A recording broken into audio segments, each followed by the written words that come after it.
Hi, thank you all for coming. I know you've come a long time, a long journey.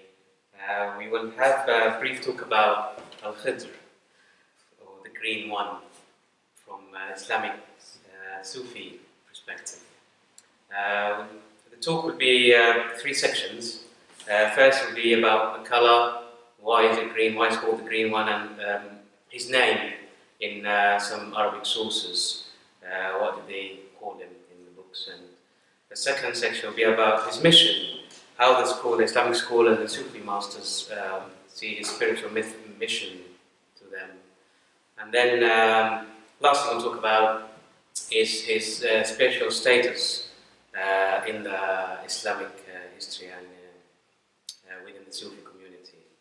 So the name and the color, well, some Arabic sources, he's known in some sources as Talia, or sometimes I think Ibn Arabi mentioned Balia, the son of a king, because he was actually, as the myth says, that he was the son of a king, and then he drank from the water of life, the aqua vitae, and that's given the capacity and the ability to live eternally and perpetual lives. And also, actually, in other sources mention Ilya, which sounds echoing Elijah. You mentioned Tom earlier. As for the color, nothing better than the Prophet himself, the Prophet of Islam, Prophet Muhammad, is a very famous hadith about Al-Khidr, when he was asked about him. And he did say that Khidr was named Khidr, as in from Akhdar, which is the green one, literally, is because wherever he prays, or wherever he stood upon a barren land, it revives and goes green. Hence the green name, and hence where comes the color. And also, as a color itself in the Islamic, through the Islamic history, it's been, in a matter of fact, it was actually the Islamic flag for a long, long time, for centuries, until only very recently in the 20s after dissolution. But it was always the green was always the flag, and maybe Guy will tell us more about the alchemy, but I believe that the green and Friday are connected in the alchemy of days, and Friday is indeed the holy day in Islam as well. And I know that Friday is also connected with Venus. We talked about that as well. So there's a lot of connections to the color and its spiritual meaning from different aspects. With regards to the mission, well, there is a Sufi saying which says, لِكُلِّ زَمَانٍ خِدْر, for each time there is khidr. So they did indeed believe that he's eternal, and he was very significant through the Islamic thoughts in general, and particularly for Sufi practitioners.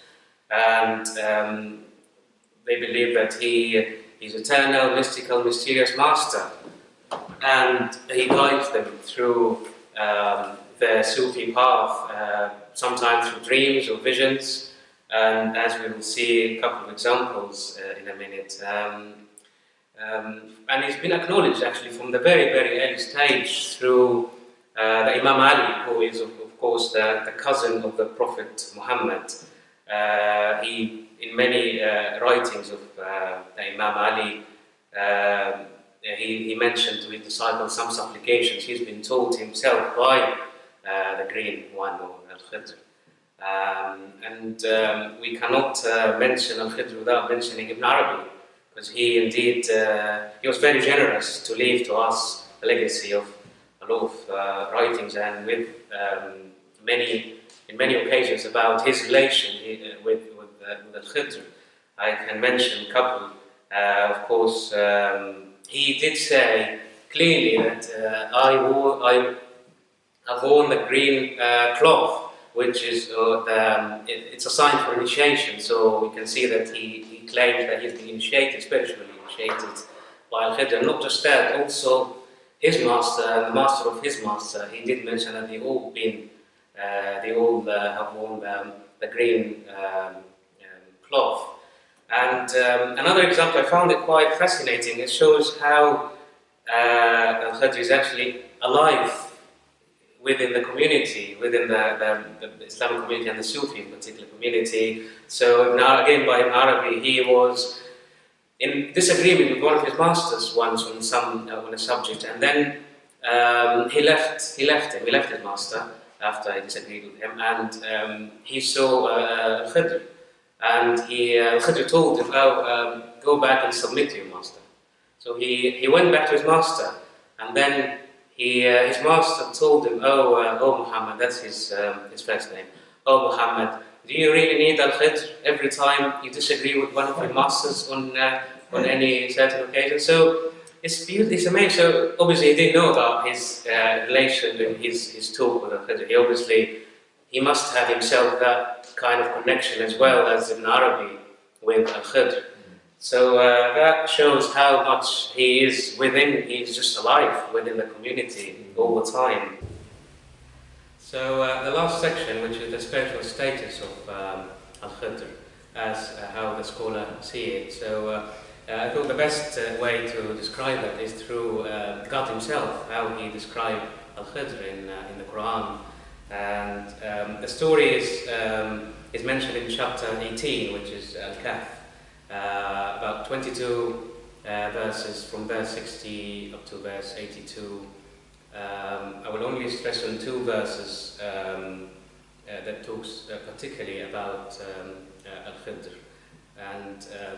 But I will paraphrase the story first from about Musa himself, Moses, when he the journey to approach the green one, or Al-Khidr. So Moses, he thought that he is the one that is most knowledgeable at his time, and then it's been revealed to him that there's someone who's more knowledgeable than you are and knows more. Moses asked about who is that man, and he's been told that you will find him at the junction of the 2 seas. So, as per the story in the Quran, said that he took his fata, his servant boy, with him, go on a quest to find Al-Khidr. On the way, he was very determined, as the Quran said that he was very determined to the point that even if I journey for a long time, Haqaba, for maybe centuries, sometimes translated as. So he went with his boy, having some rest on a rock, and then they realized that, the boy apologized to Moses and realized that they forgot the fish, and he thought, I'm sorry, the shaitan must have made me forgot. The fish has dropped in the sea, or made its way to the sea, burrowing to the sea. It's been revived by just a drop of water, made its way to the sea. And I will get back to that in a minute, as why the fish has been revived. But continuing to the story, what happened, Musa was actually, he said, actually, that's fine, that's actually what we were seeking. That was the sign for him that that's where he would find Al-Khidr, by the junction of the 2 seas. So the 2 verses I'm going to read out from that point is verse 64 and 65. It says, Moses said, that is what we were seeking. So they returned back, retracing their steps. There they found a servant from among our servants, whom we had granted a mercy from us, and who we had taught knowledge from our presence. Now, if we stop here a bit on the verse, that to see how much blessing and how much the verse has been beautifully put to explain to us. Of course, I haven't mentioned that Khidr hasn't been mentioned by name, and he only referred to him as a servant among our servants, or a slave among our slaves in other translations. But by the agreement of all the Islamic scholars, that is referring to him. So he's been granted mercy, and this is this, in the Quranic context, through other parts of the Quran, grant a mercy is a sign of prophethood. So he's believed to be a prophet by a majority of Islamic scholars, and also he's got the knowledge from our presence, which is al-ilm al-ladunni, the ladun knowledge, which is the unseen knowledge, the esoteric knowledge, and that's something Khidr possesses. So if we try to read the story with a bit of a symbolic narrative,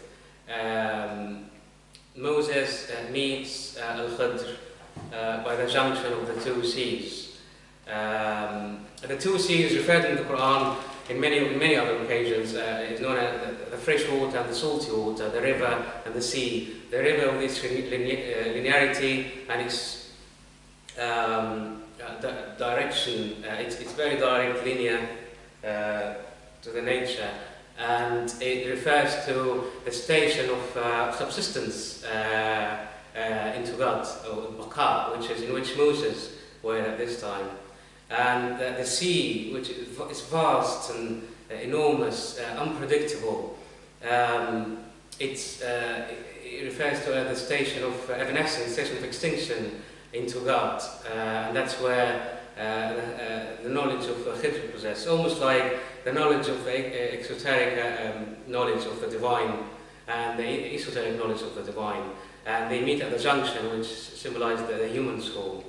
That term, or barzakh, as it's in Arabic, or as I think Henry Corbin referred to it as the Mandas Imaginaris, or the imaginary world where they meet. So he had to approach. You got to remember that this is almost like an ascent journey to Moses. So he got to leave behind his earthly needs, and that is symbolized in the fish, the food, the earthly needs.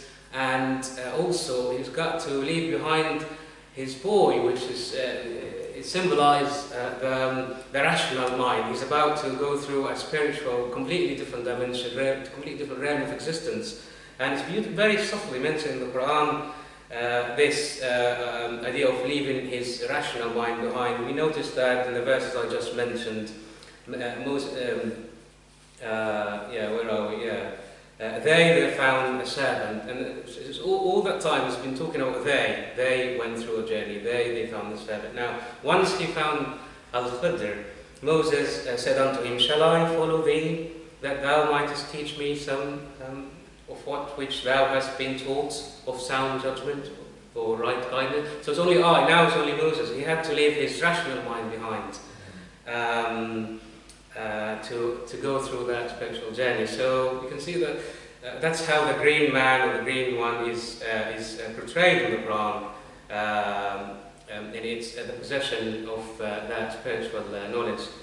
I think I would like to end up with just a quote from Junaid, who is one of the master Sufi orders, referring to Khidr knowledge as the unveiling lights from the recesses of the unseen. Thank you. Thank you.